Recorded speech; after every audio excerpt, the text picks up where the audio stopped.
investment sector or industrial sector, first of all, is a very, very critical sector to the growth of Uganda's economy.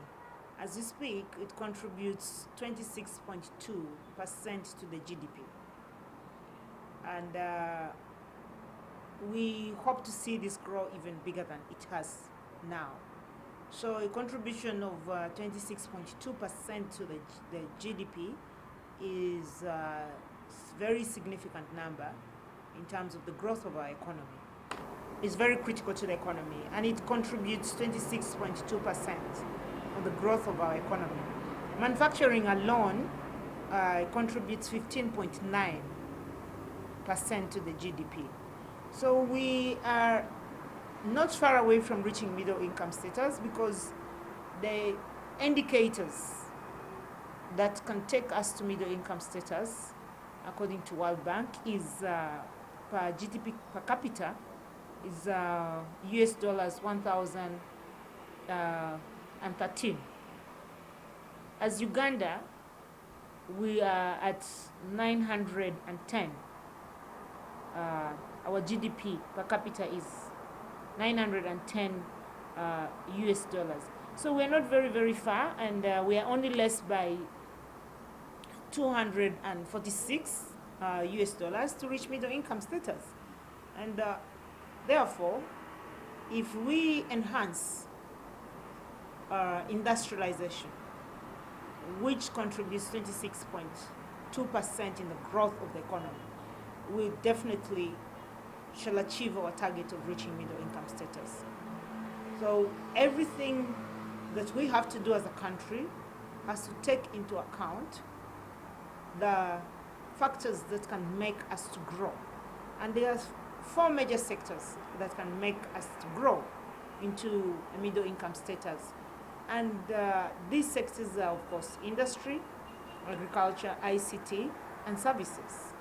So altogether, as a government, and for us in Ministry of Finance, which is our mandate to ensure that we encourage many more Ugandans to come to the industrial sectors and manufacturing, and embrace these key 4 priority sectors that we believe that will be able to help us to reach middle income status. And middle income status is just not about the statistics of the money. It's about having money in your pocket, the money economy. And which is the real economy? How do we make the population in Uganda have decent housing, have decent jobs, have decent health, access to decent health services, and also to decent dressing, among other things that are very key to humanity. Actually, Malcolm, that you're asking this question of the SMEs, because the SMEs are the base for the growth, or the engine of our economy, and that is where the majority or the bulk of the population is. So we want to put more emphasis on the growth of indigenous companies and, so to speak, local investment.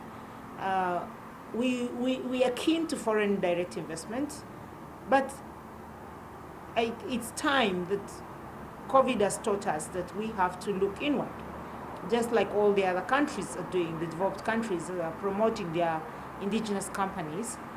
That's what we have to do. We are not there yet, because our biggest challenge is cost of money, but we are moving steadily to making sure that what can make the SMEs to grow, or the local manufacturers to grow, is the cost of money. We address it. That's why President Museveni took a deliberate move and said we have to preserve the Ugandan Development Bank and put Ugandan money in this bank to make it accessible to the small and medium enterprises who are in manufacturing, and make them to access long tenure loans, and also at a lower interest rate. Now we are talking about 13%, we're talking about 8% in dollars interest rate, but that's not where we want to be. We are hoping that as a country, time will come that we'll be giving this at zero rate for manufacturers.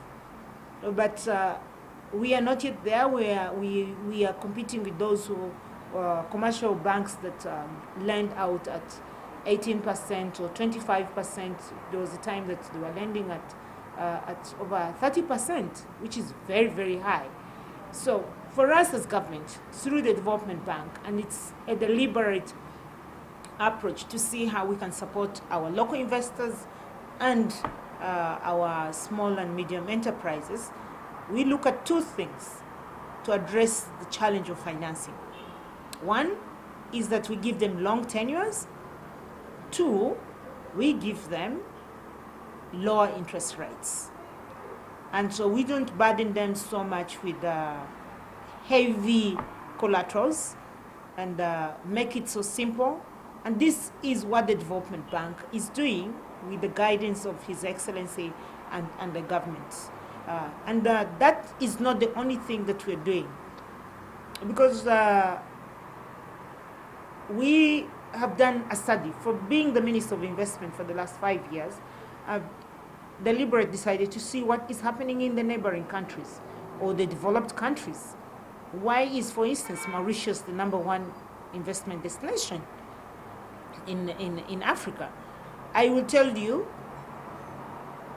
what makes them tick are some of the things that we've done. It's no wonder that when I was first appointed as the Minister of Investment, our ease of business or our performance of ease of doing business in Uganda was, we were ranked according to World Bank assessment at 125.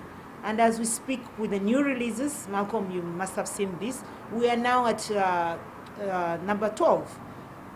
Doing ease of business in Africa, which is excellent move. But what have we done? We've given incentives. So among them is not only the tax incentives or not only the financial.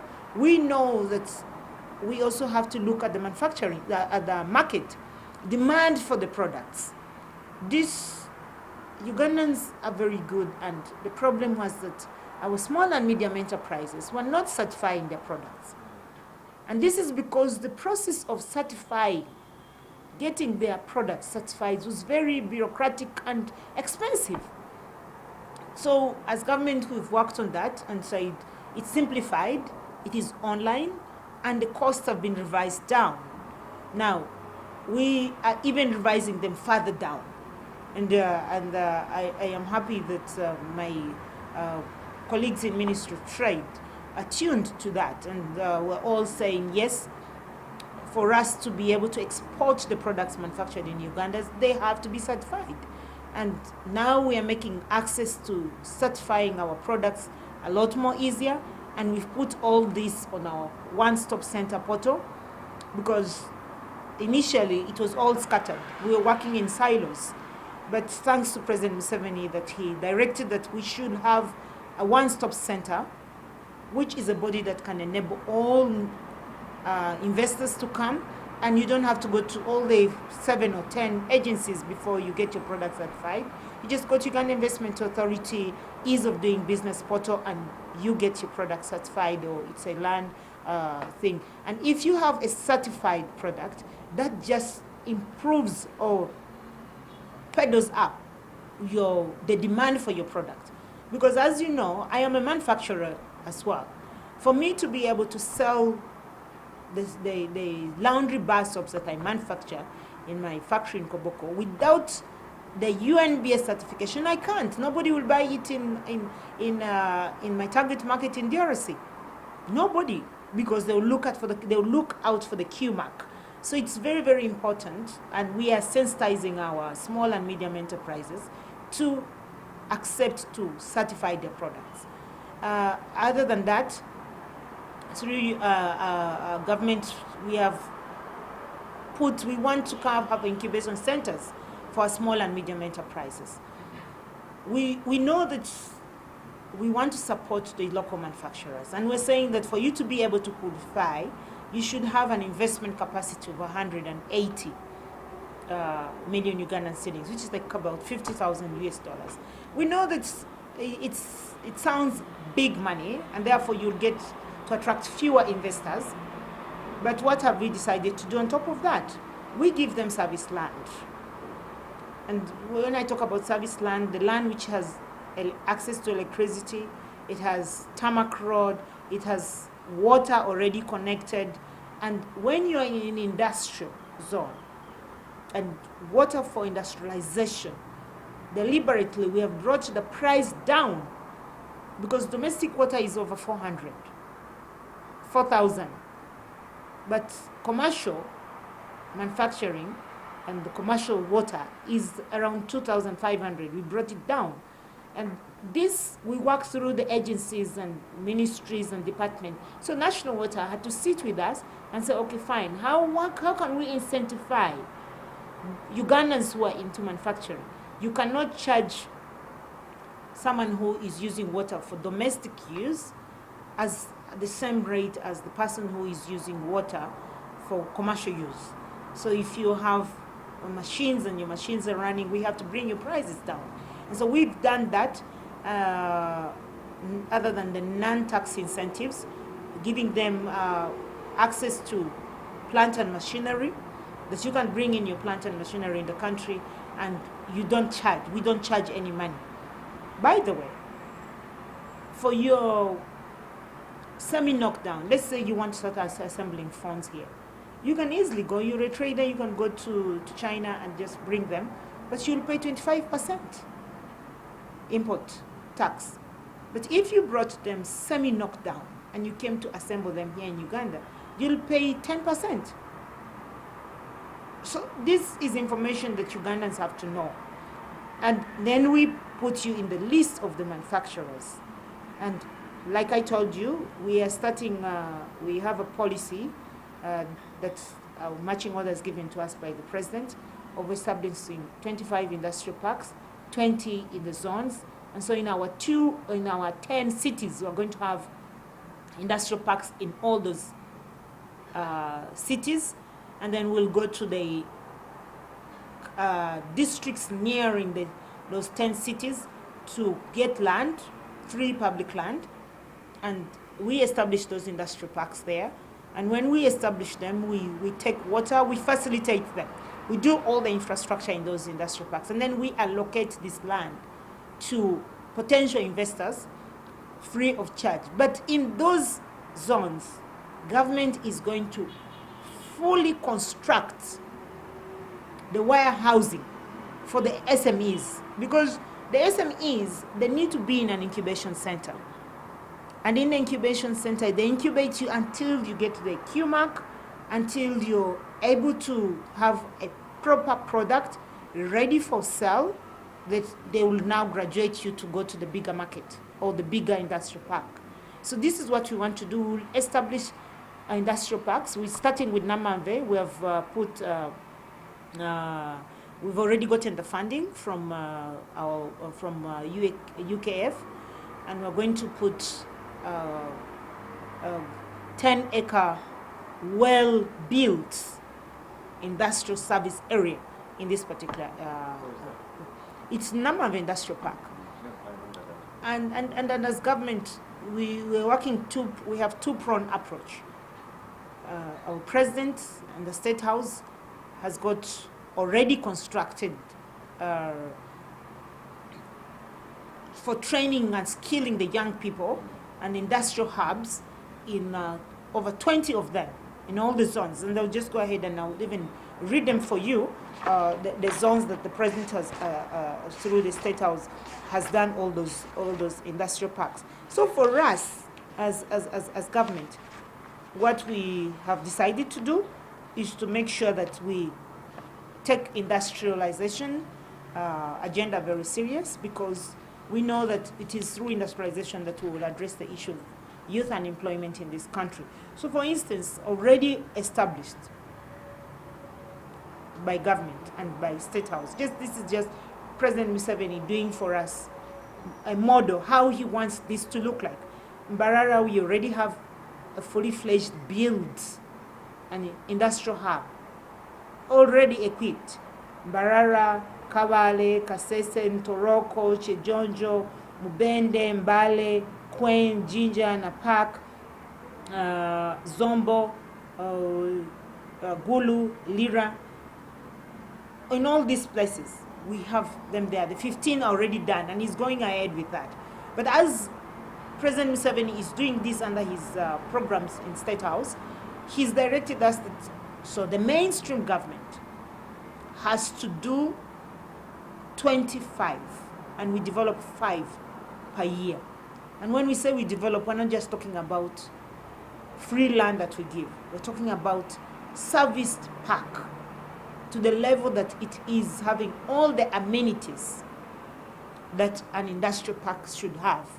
And so we have earmarked for this past 5 years, we have earmarked Mbale Industrial Park, Kasese Industrial Park, Soroti Industrial Park, Namanve Industrial Park, and Lira Industrial Park that we want to develop fully with all the infrastructure that we need to be put in those industrial parks. And there will be no value added to it. But the people should invest their money and not fear of any, future disturbance. For me, what I would advise Ugandans, I know that it's my duty as a government minister to promote all the 4 sectors. But the question you've asked me, I would answer it as a business person that I am. Because I'm an entrepreneur, and I know what can give me quick returns and what will not give me quick returns in the face of COVID. So yes, initially we encourage people to go into real estate and tell them to go into hotel. But I mean, COVID is here and it's biting hard. We will continue seeing these fluctuations of lockdown, open, for as long as for as long as the population is not vaccinated. So until the population is vaccinated and in the big numbers, we're talking about, if we have 42 million Ugandans, we have to look at very, very significant statistics before we can say, oh, we can now freely and confidently go about with our usual business. But until then, we have to be very careful. And so you have to look at what can really bring you quick returns. There are products or there are sectors which, whether there is COVID or no COVID, that actually will continue thriving. And definitely among them is not hotel. And among them is not building arcades. So you have to remodel your business model. And I spoke to the beginning of the first wave of COVID in Uganda. There were so many manufacturers of liquor. And when I spoke to them and said, look here, when they're closing the bars and you're complaining that there will be no people to consume your alcohol, but there is an opportunity here. What is the silver lining? Have you really analyzed it? Out of this liquor, they realized that at the time they had over 11 million liters of liquor that were lying compared to and I had this meeting with Uganda Manufacturers Association and brought together all the manufacturers of spirit to liquor. And they converted their business lines to manufacturing spirit. And they're doing very well now. Modern Distillers, a company that manufactures that liquor there. I'm not advertising. And even this is done by a Ugandan lady. The sanitizers, they were doing liquor. They were doing the biggest distiller in Ginger, selling spirits.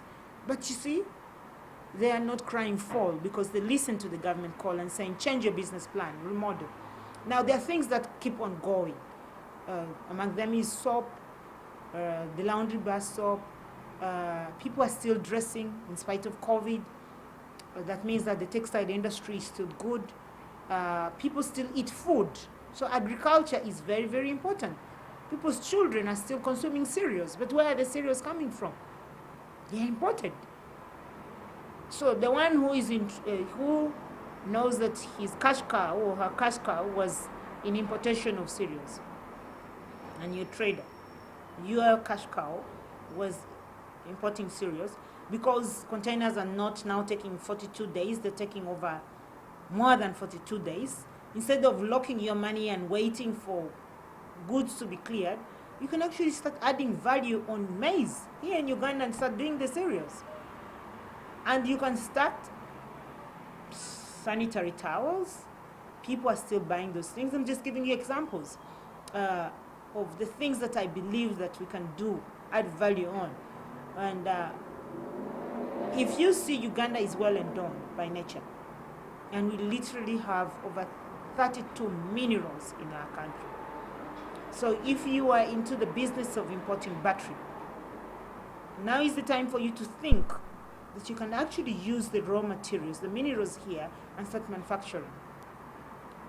And the other advice I'll give to them is that apart from government giving this support, just like I've had some investors do, they're going into joint ventures.